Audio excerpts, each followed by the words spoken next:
Саламатсыздарбы? Бүгүнкү экинчи дарсыбыз сандык машиналардын арифметикалык жана логикалык негиздери. Дарстын жоспору эсептөө техниканын дамуу тарыхы, азыркы заманкы компьютерлердин дамуу кезеңдери. Санак жүйөсү сандарды bir санак жүйөсүнөн экинчи санак жүйөсүнө ауыстыруу, акпараттык коддоо тесилдери, компьютерге акпараттын берилүүі.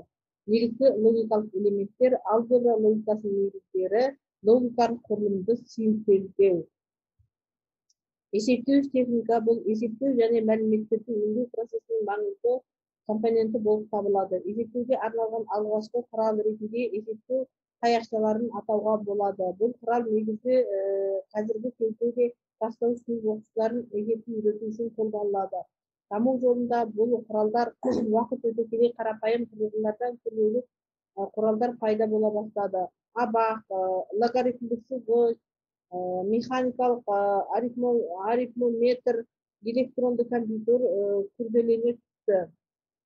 Алгачкы эсептөөч курулгулардын карапайымдылыгына карамастан, улар менен жумуш жасоого үйрөнгөн адам азыркы заманкы калькуляторлорду пайдалангандан да жылдам эсептөө жүргүзө алат. Әрине, азыркы заманкы эсептөөч курулгуларынын жумуш өнүмдүүлүгү жана эсептөө жылдамдыгы эң жылдам эсептегич адамдын өзүн шаң каптырып кетет. Нөлдүк буун. Биздин эрамызга чейинки 3000-жыл эжеги Вавилонда алгачкы эсептегичтер сабак пайда болду. Биздин эрамызга чейинки 500-жыл Кытайда абактын жаңа нускасы пайда болду. 1493-жылы Леонардо да Винчи өзүнүн бир күнделигинде 10 тишти сакиналары бар 13 разряддуу эсептегич курулгунун сызбасын көрсөткөн. Бул сызбалар негизинде жумуш жасайтын курулгу 20-гасырда гана жасалганы менен Леонардо да Винчи өз жобосунун дуруштугу ырасталды. 1623-жылы Бирмингем университетинин профессору тишти сакиналар негизинде 6 разряддуу ондук сандарды кошуп және азайта алатын курулгу жасап чыгарды. 1960-жылы профессордун сызбасы боюнча кайта жасалып, дурус жумуш жасайтындыгын көрсөттү. 1630-жылы Ричард Деламейн шеберлик логарифмдик сызгыч жасады. 1644-жылы Блез Паскалин алгачкы нақты жүзөгө асырылган және кең таанылган цифрлык эсептөөч курулгуну ұсынды. Курулгу прототипти 5 разряддуу ондук сандарды кошуп және азайта алатын еді. Паскал мындай эсептегичтердин 10-дан астамын жасады. Соңку үлгүлөрү 8 разряддуу сандар менен жумуш жасай алатын еді. 1670-жылы көрнектүү немис философу және математиги Готфрид Вильгельм Лейбниц математикалык калькулятор жасады. Ол экилик санак жүйөсүнүн көмөгүнөн көбөйтүү, бөлүү, тосуу және азайтууду орундай алатын еді. Осы кездер шамасында Исаак Ньютон математикалык анализ негиздерин калады. 1723-жылы немис математиги және астроному Кристиан Людвиг Герстен Лейбниц жумуштарынын негизинде алгебралык машина, арифметикалык машина жасады. Машина сандарды көбөйтүү кезинде бүтүн бөлүгүн және тизбектелген кошуу амалдарынын санын эсептей алатын еді. Сонымен катар бул машина энгизилген маалиметтерди энгизүүнүн дурустугун текшере алатын еді. 1786-жылы немис аскерий инженери Йоган Мюллер айырмалык машина идеясын ұсынды. Бул машина айырмалык адиспен эсептелетін логарифмдерди табуляциялай алатын еді. Лейбничтин тишти доңгалактары негизинде жасалган бул машина бир шама кичинекай, бийиктиги 10 см, диаметри 30 см болгону менен 14 разряддуу сандар менен негизги 4 арифметикалык амалды орундай алатын еді. 1801-жылы Жозеф Мария Декарт багдарлама аркылуу башкарылатын тыгын станогун курду. Онун жумушу перфокталар жыйыны көмөгүнөн көрсөтүлөтүн еді. 1820-жылы француз Тома де Калмар арифмометрди алгач ирет өндүрүштүк жагдайда чыгарды. 1822-жылы агырчын математиги Чарльз Бэббич айырмалык машинаны математикалык кестелерди автоматтуу түрдө курууга арналган арифмометр ойлоп тапты, бирок іс жүзүндө жасап көрсөтө алмады.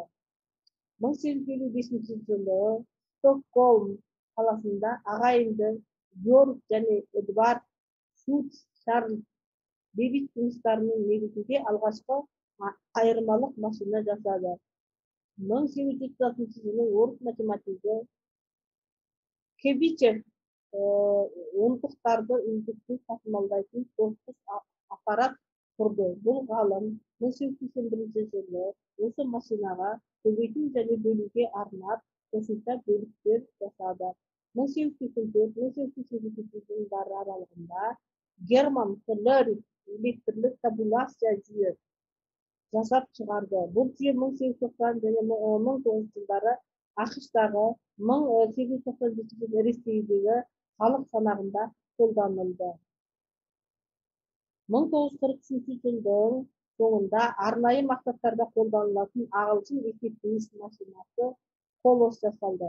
Машина фашисттик Германиянын купуя коддорун чечүүнүн айналышты. 1944 жылы Конрад Зuse Z4 компьютерин жасап чыгарды. 1946 жылы алгачкы әмбебап электрондук цифрлык эсептегич машина ENIAC жасап чыгарылды. Эгер эсептегич курулгулардын 1900 жылдан баштап дамуу тарыхына көз жүгүртөтүн болсак, машиналардын жумуш өнүгүүлүгү ар бир 18-24 айда 2 эсеге өсүп отурганын байкайбыз. Бул эрекчеликти алгач ирет 1963 жылы Intel компаниясынын башчыларынын бири Гордон Мур сыпаттаган болатын. Компьютерлер көлөмүнүн кичирейүү процессиси ушундай жылдамдыкпен жүрүп келеді. Алгачкы электрондук эсептегич машиналар көптөгөн тонна салмагы бар, бир нече бөлмөдө орналашкан үлкөн курулгулар болатын. Булардын кымбат экени боюнча оларды тек өкмөттөр менен үлкөн жеке уюмдар гана пайдалана алатын эди. Улар менен салыштырганда азыркы заманкы компьютерлер бир шама кубаттуу, кичинекей жана арзан болуп табылады. Сандардын аталуу жана жазылуу тәсилдеринин жыйынтыгын санау жүйөсү түздү. Санау жүйөсү негизинен позициялык жана позициясыз болуп экиге бөлүнөдү.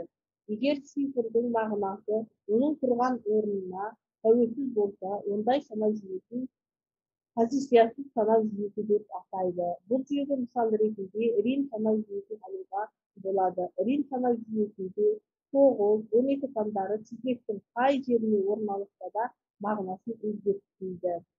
Эгер цифрдын мағынасы онун чизмектеги ордуна тәуелдүү болсо, ондай санау жүйөсүн позициялык санау жүйөсү деп атайды. Мисалы 222 санындагы цифрлардын түрлөрү укташ болгону менен ар бирөөнүн мағынасы ар түрлүү. Мындагы оң жактагы биринчи турган 2 бирликти, онун алдындагы 2 жыйырманы, ал үчүнчү орундагы 2 цифры 200-дү билдирет. Сондуктан олар бирликтер, ондуктар, түздүктөр деп аталады. Санау жүйөсүнүн алфавити сол жүйөнүн базиси деп аталады. Базис жүйөгө энетін цифрлардан туралады. Санау жүйөсүнө энетін базистер санын жүйөнүн негизи дейди.